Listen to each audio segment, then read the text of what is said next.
भगवान का ध्यान करते हुए। ना तब तो आज मेरा माथा सही में जो है पच है, गर्म नहीं है लेकिन हौच है। साथ हौच तो रहता ही हम लोग का सीट। वैद्य जी, मुझे पहले 2-3 सवाल हैं। हाँ, इसके लिए ना ये नाड़ी परीक्षण के लिए क्या क्या परहेज है? नाड़ी परीक्षण कराने के लिए क्या करना है? हाँ जी। नियम ऐसा है कि आपको पिछली रात को, मतलब मान लीजिए कि कल सुबह में यदि आपको नाड़ी दिखाना है तो पिछली रात को कम से कम 2.5 पहर यानी कि 7.5 घंटे आपको सोना है। 7 से 8 घंटे आपको सोना है। ये हो गया पहला नियम।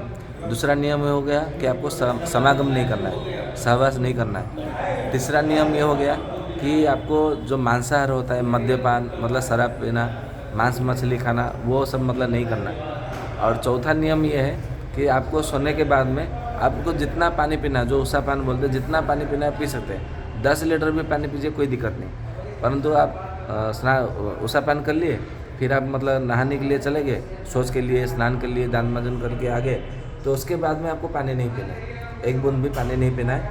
और भगवान का ध्यान करते हुए ना मणि हुआ करना है, ना दौड़ना है, ना किसी से झगड़ा करना है, ना किसी के प्रति ईर्ष्या रखना है, घृणा रखना है, ये सब नहीं करना है। और आराम से आकर के वैद्य के पास में अपना नाड़ी दिखाना है। और नाड़ी दिखाने का वो ऐसा है कि वैद्य को पूर्व दिशा की ओर मुँह करके बैठना है, और जो रोगी होते हैं दिखाने का जिनको, वो उत्तर दिशा की ओर मुँह करके बिल्कुल वैद्य के सामने और उसके बगल में बैठ जाओ और अपना हाथ दिखाओ, तो नाड़ी दिख के वो सब आपको बता देगा। और समय क्या होता है? हाँ, समय ये होता है कि सूर्योदय से 1 पहर तक, यानी कि मान लीजिए 6 बजे सूर्योदय हुआ तो 9 बजे तक हम नाड़ी देख सकते हैं। और जो मैंने देखा अभी सड़कों पे तंबू लगा के आयुर्वेदिक का लिखते हैं कि सुबह 8 बजे से 12 बजे तक नाड़ी दिखाएं, शाम को 4 से 6 नाड़ी दिखाएं, इसके बारे में आप क्या कहना चाहेंगे? जब इसके बारे में देखिए, नाड़ी के विषय में ऐसा है, सबसे पहले महर्षि कणाद जी ने बताया नाड़ी के विषय में। तो हमने महर्षि कणाद जी को दिखा, और त्रेता युग में लंकेश्वर के राजा, जो लंका के राजा रावण थे, वो भी नाड़ी सीखने के लिए भगवान भोलेनाथ के पास सीधे गए पुष्पक विमान में। तो उनसे नाड़ी पूरा सीखा, प्रैक्टिकल, प्रत्यक्ष रूप से।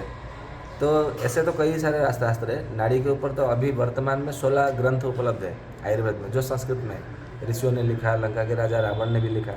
तो किसी ग्रंथ में, एक ग्रंथ में नहीं उपलब्ध है कि आपको सूर्योदय के 1 पहर बीत जाने बाद में नाड़ी देखना है, कहीं पे भी उल्लेख नहीं है। बाकी तो हमने देखा है आधी रात को भी जाएंगे तो नाड़ी देख लेते हैं कोई वैद्य। अभी उसमें कितने वो सत्यता से बताते हैं वो हम नहीं बताएंगे। लेकिन हमारा अनुभव है कि सूर्योदय का जैसे 1 पहर बीतता आ जाएगा, वो नाड़ी सही में पकड़ में नहीं आती है, ऐसा हमने अनुभव किया। और को जो खाली पेट में कहा जाता है, कुछ भी खाना नहीं है, पीना नहीं है, तो खाने मतलब आपने थोड़ा सा पानी, चाय पी लिया, दूध पी लिया, बिस्किट भी खा लिया, तो उसमें भी नाड़ी गड़बड़ आ जाती है। ये हमने अनुभव किया। चलिए, ये तो हो गया नाड़ी परीक्षण का वो तरीका जिससे कि हम जानते हैं कि हमारे शरीर में असली नाड़ी या विषम मतलब क्या दिक्कत है। लेकिन कोई रोगी है, अभी मान लो उसके पेट में दर्द हो गया, उठ गया, और आपको कोई बुलाता है कि आइए चिकित्सा करने के लिए, तो उस वक्त भी तो आप नाड़ी देखते होंगे? हाँ, ऐसे कोई गंभीर रोग है, जैसे मतलब आपने बोला कि पेट में दर्द हो रहा है, तो पेट में दर्द हो रहा है तो उसमें मतलब आप कभी भी देख सकते हैं। क्योंकि कोई जो आगंतुक रोग होते हैं, गंभीर रोग होते हैं, उसमें आपको समय की मतलब आगंतुक रोगों के लिए कभी भी देख सकते हैं। और मूल रोग को जानने के लिए सुबह ही नाड़ी, मतलब मूल रोग को जानने के लिए, जड़ को जानने के लिए सुबह ही इसी विधि से अपनी नाड़ी परीक्षण कराना चाहिए। और मैं जानना चाहूँगा कि अगर आप जैसे अभी तो स्वस्थ समृद्ध परिवार के शिविरों के तहत इधर उधर घूमते हुए नाड़ी परीक्षण कर रहे हैं, जहाँ भी होता है, अगर व्यक्तिगत तौर पे अगर कोई आपसे नाड़ी परीक्षण कराना चाहे तो कहाँ पे आना पड़ेगा? तो फिर ओडिशा आना पड़ेगा। पूरा पता बता सकते हैं? पूरा पता ये है, आप गूगल पे जाइए जी, वहाँ पे मतलब सत्यवान नायक करके, मतलब यदि आप टाइप करेंगे गूगल में जी, तो पूरा सीधा हमारा घर का पता वो गूगल बता देगा। अच्छा। और सबसे सरल है जी, गूगल से। अगर भाई तो किसी के यहाँ नेट नहीं चल रहा है तो मैं कह रहा हूँ एक बार आप बता दीजिए ताकि वो लिख ले। मतलब हमारा घर का पता ये है कि लक्ष्मी नृसिंह शाही, मतलब शाही यानी कि गली, वो गली का नाम है लक्ष्मी नृसिंह शाही, उड़िया भाषा में शाही बोलते हैं। 8वां नाका, यानी कि उसमें 14 नाका है, 8वें नाके पे रहते हैं। और ब्रह्मपुर जो शहर है, गंजाम जिले का पुराना शहर है वो, और गंजाम जिला ओडिशा। और हमारा पिन कोड है 760006। और संपर्क सूत्र, फ़ोन नंबर? संपर्क सूत्र हम तो ज़्यादा संपर्क सूत्र में मतलब कह नहीं सकते। लेकिन जो कोई आना चाहेगा तो पहले आपसे तो पूछ लेगा ना कि हाँ आप ठीक हैं है, नहीं है। व्हाट्सअप नंबर बता देते हैं जी। और वो उसी से संपर्क सूत्र भी हो जाता है। 9090085803। मैं फिर से बता देता हूँ 90-985-803। और कोई भी समाज आपके इस ज्ञान के लिए अपने समाज में, जैसे यहाँ पे उपनयन संस्कार था, यहाँ पे आपको बुलाया गया, आमंत्रित किया गया उसमें, और आपने आकर यहाँ के समाज को करीब, कल से देख रहा हूँ कि आपने 50 से ज़्यादा भाई बंधुओं के आपने नाड़ी परीक्षण किए। तो अगर कोई और समाज भाई बंधु अगर इस तरीके से आयोजन कराना चाहें तो उसके लिए आप क्या, सबका स्वागत है। सबका मतलब किसी के लिए भी समय निकाल सकते हैं? जी, तो ठीक है। केवल इतना है कि आपको एक सप्ताह पहले बता देंगे जी। तो उसके हिसाब से हम तैयार हो जाएंगे। जी हो सकता है उस समय हमारा कहीं और कार्यक्रम हो गया तो कुछ घरेलू काम हो गया, जी, तो जी। इसलिए एक सप्ताह पहले बता देंगे तो हम प्रस्तुत हो जाएंगे। तो बहुत बढ़िया। अब हम जानते हैं इनकी, क्या नाम है आपका? जी मुकेश। जी मुकेश जी, यहीं रहते हैं मुजफ्फरपुर के रहुआ गांव में। तो अब आप अपनी नाड़ी दिखा रहे हैं। जी पूरा नाम सिर्फ मुकेश है। हाँ जी, सिर्फ मुकेश ही है। सिंह भाई ऐसा कुछ नहीं। आइए। जैसा कि 50। वैद्य जी हैं, जो भी नाड़ी दिखाते हैं उनका नाम, पता, आप फ़ोन यहीं नंबर रहते हैं। लिखते हैं, और नाड़ी देखने के बाद जैसी नाड़ी होती है उसकी जानकारी अपने मोबाइल नंबर 91 गुटका कह लें, पुस्तिका कह लें, उसमें 22 सुरक्षित रखते हैं। 00 60 27। थोड़ा आगे आ जाइए, उसको कोहनी तक उठाइए।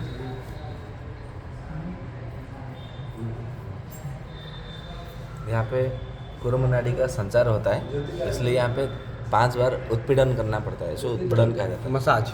मसाज, हाँ मसाज कह सकते हैं अंग्रेजी में। जी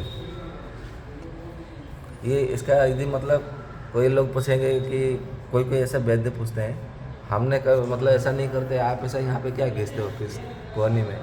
तो हमको तो ये हमारे गुरुदेव से मतलब ज्ञान प्राप्त हुआ है। तो इसका यदि प्रमाण चाहिए तो महर्षि कणाद रचित नाड़ी दर्शन मतलब ग्रंथ में देखेंगे तो आपको वहाँ पे प्रमाण मिल जाएगा। महर्षि कणाद जी ने इसका पूरा मतलब स्पष्ट रूप से बताया है। यहाँ पे जो हमारा मणिबंध है, मणिबंध इसके थोड़ा छोड़ करके नाड़ी पकड़ना होता है। मतलब ये जो मतलब ब्रह्मांड होता है ना, यहाँ से मतलब हमारा कुर्म नाड़ी मतलब ये जो नाड़ी है देख रहे होंगे, ये सिरा है, ये मतलब बह करके ये पीछे की तरफ जाता है, ऐसा मुड़ करके ऐसा पीछे जाता है। इसलिए यहाँ पे मतलब जब करता है ना, क्योंकि ये मुड़ा हुआ है, जैसे मतलब मान लीजिए कि हमारा कोई पाइप मतलब मुड़ा हुआ है तो पानी नहीं आता है, तो वहाँ पे फिर हमको पाइप को जहाँ पे मुड़ा हुआ है वहाँ पे हमको सुधार करना पड़ेगा। इसलिए यहाँ पे 5 बार मतलब घिसना पड़ेगा, तो ये सुधार होकर के फिर नाड़ी आने लगता है। और ये नाड़ी कहाँ से आती है? नाभि से आरंभ होती है। नाभि से आरंभ होकर के सर में जाती है, मस्त ब्रह्मांड में, फिर से मतलब वहाँ से आकर हृदय आकर के फिर मतलब वहाँ पे आती है। तो यहाँ पर करने से मतलब नाभि केंद्र और मस्तिष्क का ब्रह्मरंध्र केंद्र, ये 2 मुख्य है हमारे शरीर में, और हृदय मुख्य है। तो ये तीनों में से मतलब रक्त संचालित होकर के पूरे शरीर में जाता है। तो जहाँ जहाँ जो मतलब समस्या हो वो नाड़ी हमें बता देते हैं। इसका रहस्य ये है।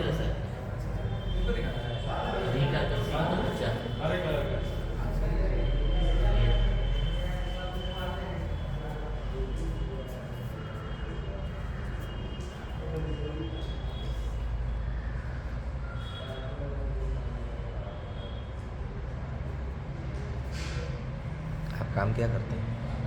व्यापार है छोटा सा। मतलब दौड़ने वाला व्यापार, खड़ा होने वाला व्यक्ति, ना ना भागम भागी भागम भागी, दिन भर भागते रहते हैं, खाना पीना सही नहीं। पानी कितना पीते हैं दिन भर? 7-8 लीटर। तम्बाकू खाते हैं तो पानी पीना पड़ता है ज़्यादा, प्यास लगती है।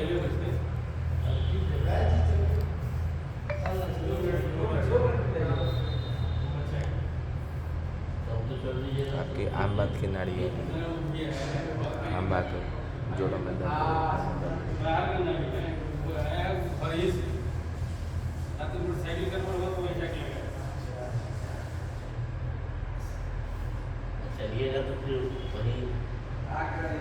जैसा कि वैद्य जी ने नाड़ी देखते देखते बताई कि इन्हें आम बात की नाड़ी है। साथ में ग्रहणी भी आ रही है, आमज ग्रहणी संग्रहणी की नाड़ी आ रही है, आइडिया। साथ में आमज ग्रहणी संग्रहणी की नाड़ी आ रही है। ये अति जो है शुगर है, ये बीपी है, तो बीपी का एक दवा बताएंगे अभी, धीरे धीरे बताएंगे आपको क्या क्या है। गैस की तो दवा नहीं लेंगे। दिन भर में कितना बार जाते हैं शौच के लिए?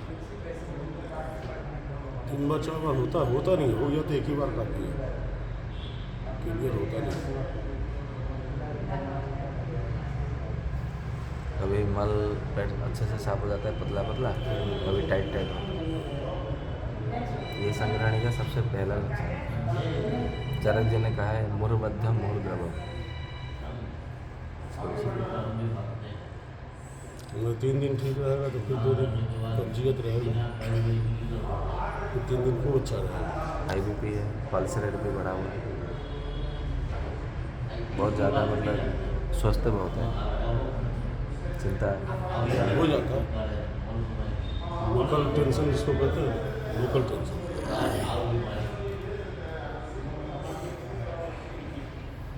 अवॉइड कर सकते हैं, होता नहीं है कुछ नहीं।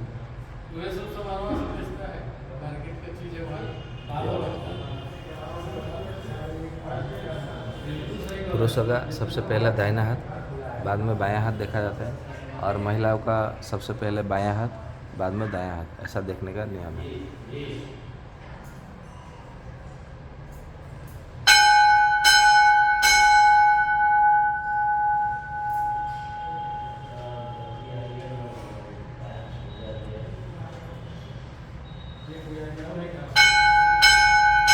ये भी नाड़ी नाभि से आती है, बाएं हाथ वाली भी।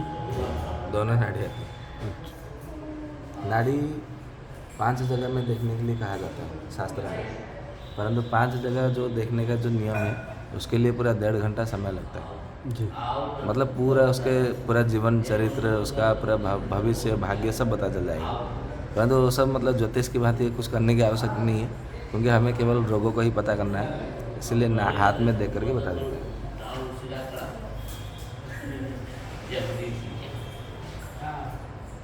दोनों हाथ में हो गया, दोनों पैरों में, फिर छाती में और गले में, कंठ के पास में 2 भाग में, ऐसे करके 5 भागों में देखा जाता है नाड़ी। तो ऐसे तो 6 हो गए ना, छाती में और गले में, दोनों हाथों में, दोनों पैरों में 6 हो गए। 6 हो गए, इसलिए उसको शरण नाड़ी कहा जाता है। जी।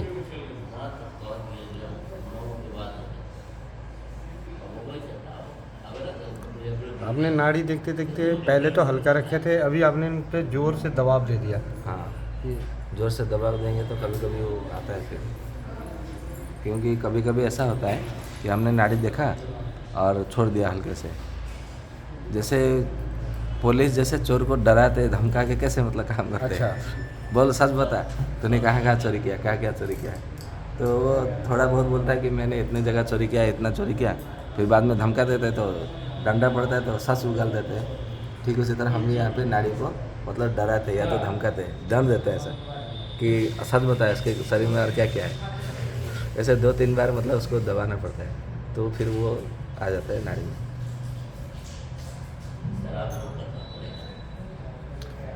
ये सारी की सारी नाड़ी विज्ञान में है तो उसकी चाल पे ही सारा, हाँ, चाल पहचानने का 64 गतियाँ हैं। 64 गतियाँ हैं। उन गतियों को जो मतलब याद रख ले, समझ ले, बस हो गया नाड़ी विशेषज्ञ। अच्छा, उन 64 गतियों का अनुभव कर लेना, हाँ, उनसे एक उसका प्रत्यक्ष अनुभव होना चाहिए। ऐसा नहीं कि हमने ग्रंथ पढ़ लिया तो हो जाएगा, ऐसा नहीं है। उसका गुरु का सानिध्य में रह करके प्रत्यक्ष अनुभव करना चाहिए। तो ये तो प्रैक्टिस से ही सबसे ज़्यादा आएगा। तो जो नौसिखिया वैद होंगे, जो नए नए नाड़ी सीख रहे होंगे, तो वो तो किसी को गलत भी बता सकते हैं शुरू में तो उसको, क्योंकि वो प्रैक्टिस कर रहे हैं तो जी, गलत भी बता सकते हैं। वो गलत हो ही जाता है। और नाड़ी परीक्षण हो गया, अब जीभ का परीक्षण किया जा रहा है। मुंह खोलिए थोड़ा, जीभ बाहर निकालिए, पूरा देखिए यहाँ पे, मुंह खोल करके जीभ बाहर निकालिए। ये पूरा पीला पीला जो दिख रहा है ना, जी ये सारा का सारा आम है। जैसे हमने नाड़ी में बताया था कि इनका आम आज है, जी तो जीभ को नीचे करिए। हाँ, तो देखिए पूरा का पूरा ये आम है, पीला पीला रंग। ये लाल लाल दिखता है, ये पित्त है। जी और पूरा जीभ पूरा गीला गीला है, वो कफ है। जी यदि पूरा सूखा रहेगा तो बात है। जी तो कभी कभी जो हम बोलते हैं कि आप हमें जीभ का फोटो भेजिए, तो जी। नाड़ी मतलब नहीं देख सकते, वो दूर दूर है, जी तो भी मतलब हमको ये पता चल जाएगा कि उनके शरीर में क्या दोष बढ़ा है। जी उसके आधार पर अच्छा क्या हुआ है, तो वो रोग को वो बता देंगे लक्षण। जी। अच्छा रोग ये हुआ है, अच्छा वो वातज है, पित्तज है, कफज है, द्वंद्वज है, आमज है, त्रिदोषज है। वो जीभ का फोटो आंखों के से भी मतलब पता चल जाता है। अभी आंखों के ऊपर भी बताते हैं। एक मिनट मैं टॉर्च लाइट ऑन करता हूँ।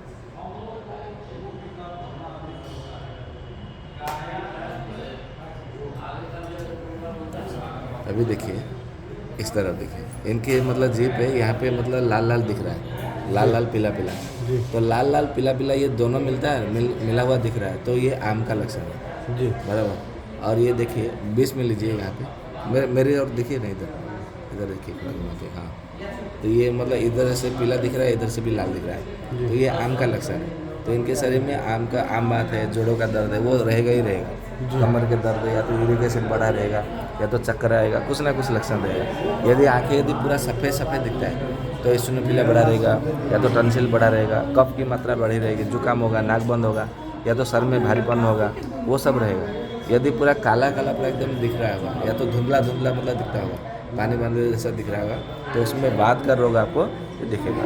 इस प्रकार से आपको मतलब वातज, पित्तज, कफज, द्वंद्वज वो सब पता चल जाता है। इसलिए जो कहा जाता है कि आप आपके जीभ के चेहरे की फ़ोटो भेजिए, तो यही है कि आपका कौन सा दोष बढ़ा है वो जानने के लिए कहा जाता है। और चेहरे पे भी देखेंगे, यदि जिनके शरीर में बात बढ़ा रहता है तो मुंह पूरा सूखा जाता है, मुरझा जाता है, ऐसे मतलब आँखें मतलब फ़ोटो खींचेंगे ना, तो ऐसे मतलब आँख बंद करके मतलब आएंगे। यदि पित्त बढ़ा होगा तो चेहरा पूरा लाल गुलाबी दिखेगा।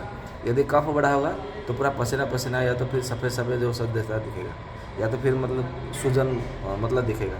और आमज होगा तो चेहरा भी सूजन होगा, आंखों पे भी मतलब सूजन होगा, और चेहरा मतलब या तो मुरझा हुआ, या तो सूखा हुआ, या तो लाल पीला गुलाबी ऐसा दिखेगा। तो इससे भी मतलब बात बढ़ा है, पित्त बढ़ा है, कफ बढ़ा है, उससे पता चल जाता है ऐसा लक्षण।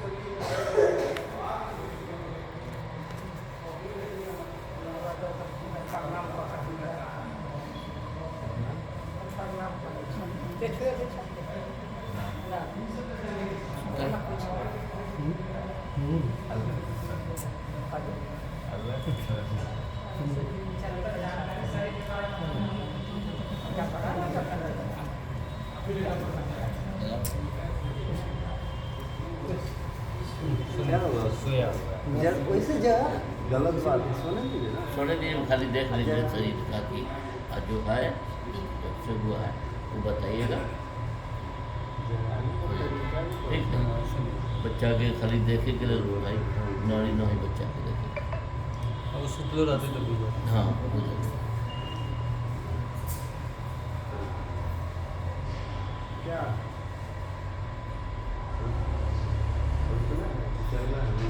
चलना हमको बता दीजिए। आपकी नाड़ी में आम संचित है, मतलब आम बहुत मात्रा में है, कुपित है, मतलब आम संचित तो है, साथ में कुपित भी है। आम बात की नाड़ी आ रही है तो संभवतः आपका जोड़ों में दर्द हो, या तो घुटनों में दर्द है, एडियो में दर्द हो सकता है। वो नहीं है जो ऐसे नहीं है, एडियो में दर्द, घुटनों में दर्द। अच्छा, उसके लिए कोई दवाई ले रहे हैं? कुछ नहीं, सिर्फ एक बीपी का दवा पिछले 6 महीने से। अच्छा, केवल बीपी की दवा ले रहे हैं। अच्छा ठीक है, तो इतना तो आ रहा है। और साथ में हाई बीपी की भी तो आ रही है आपकी, और पल्स रेट बढ़ा हुआ है, और कोष्ठकाठिन्य है, मतलब कब्ज जो है पेट अच्छे से साफ नहीं होता। आमज ग्रहणी की नाड़ी आ रही है। मानसिक दुश्चिंता रहता है, मतलब मन में बहुत सारे दुश्चिंता मतलब चिंता भरी रहती है, चिड़चिड़ापन रहता है कभी कभी, और मन अस्थिर रहता है, मतलब स्थिर नहीं होता। आपकी नाड़ी में इतना ही आ रहा है, और बाकी सब सही है। हाँ, छोटा छोटा आपसे मिलना है, फिर अभी दुकान पर जाना है, फिर उसके बाद दूसरा तीसरा काम। मतलब इसको लेकर के चिंता। हाँ, ये मैंने अब सब यहाँ जाना है, ये होना वही है, लेकिन फिर भी और कोई औषधि तो नहीं ले रहे, कोई गोलियाँ तो नहीं ले रहे? नहीं, वही बीपी का दवा है। अच्छा, तो त्रिफला भी खा रहे हैं पिछले 4-5 महीने से। 4-5 महीने से त्रिफला खा रहे हैं। हाँ, तो संभवतः त्रिफला खा रहे हैं ना, तो इसके लिए वो आम बात ये है, वो दर्द आपको अनुभव नहीं हो रहा है। नहीं, कभी नहीं हुआ, ये कभी नहीं हुआ। परंतु त्रिफला से तो आपका मतलब बात बनेगा नहीं। आमज ग्रहणी की नाड़ी आ रही है, मैं आपको एक छोटा सा नुस्खा बता देता हूँ। कुट्टाजारिस्ट करके एक औषधि आती है, सुन लीजिए। कुट्टाजारिस्ट और अभयारिस्ट दोनों में से 4-4 चम्मच आपको गर्म पानी में घोल करके आपको लेना है। एरन का तेल 1 चम्मच उसमें मिला करके दिन में 2 बार आपको लेना है। खाली पेट में एरन का तेल खाली पेट में लेना है, क्योंकि आपका बीपी भी है, आम भी है, आम्बा और आमस ग्रहणी है। इसके लिए आम का पचन होना बहुत जरूरी है। मुझे लगता है आम का पचन हो जाएगा तो आपका ग्रहणी ठीक हो जाएगी। तो आप ये 3 चीज़ मिला करके खाली पेट में दिन में 2 बार सेवन करिए, लगभग 2 महीने तक। उसके बाद में फिर बताइए।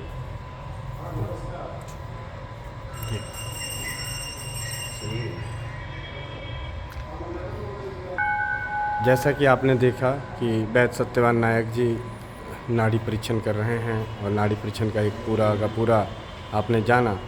और इस आयोजन को जो कराने वाले हैं हमारे सत्यजीत भाई हैं, जिनके तो मैं सत्यजीत भाई से जानना चाहूँगा कि आपने समाज के लिए, अपने परिवार समाज के लिए जो अनमोल कदम उठाया, वैद्य जी को, सत्यवान नायक जी को उड़ीसा से बुलाकर यहाँ पे अपने समाज में आयुर्वेद के प्रति जागरूकता और नाड़ी परीक्षण के द्वारा उनके रोगों के जानना और उनके निवारण के लिए, इसके लिए सबसे पहले स्वस्थ समृद्ध परिवार के सभी कर्णधार आपको कोटि कोटि धन्यवाद देते हैं कि आप जैसे भाई बंधुओं की आज ज़रूरत है।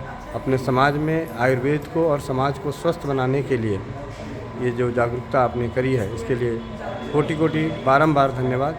आप कुछ कहना चाहेंगे? जी राम राम, वंदे मातरम सभी को। अभी मेरे यहाँ उपनयन संस्कार का कार्यक्रम था, तो यहाँ पर मैंने सोचा कि इसमें गोविंद भैया को और वैद्य जी को बुलाया जाए, ताकि लोगों की आयुर्वेद के प्रति जागरूकता बढ़े, रसोई घर के प्रति लोग जागरूक हों। तो इसी कारण से यहाँ पर इन लोगों को बुलाया गया और काफ़ी उत्साहित होकर लोग इसमें सम्मिलित हुए। सभी लोगों ने अपना नाड़ी परीक्षण कराया और वैद्य जी ने सभी की जो चिकित्सा है वो भी बताई है। इस बार किसी कारण से गोविंद भैया का कार्यक्रम नहीं हो पाया है, तो आगे जो भी कार्यक्रम होगा उसमें हम आशा करते हैं कि भैया का भी कार्यक्रम होगा। जैसा कि आपने देखा कि स्वस्थ समृद्ध परिवार के जो कर्णधार हैं अपनी स्वदेशी चिकित्सा को, आयुर्वेद को बढ़ाने के लिए जन जन तक पहुंच रहे हैं। तो आप सभी से विनती है कि आप अपने भी सामाजिक समारोह में, कम से कम सामाजिक समारोह में स्वदेशी चिकित्सा आयुर्वेद को जन जन तक पहुंचाने के लिए और उसे जीवित रखने के लिए सेवा का मौका दें। अपने आयोजनों में, सामाजिक समारोह में स्वदेशी चिकित्सा का आयोजन कराएं। वंदे मातरम। जय हिंद, जय भारत, जय राज्यवाद।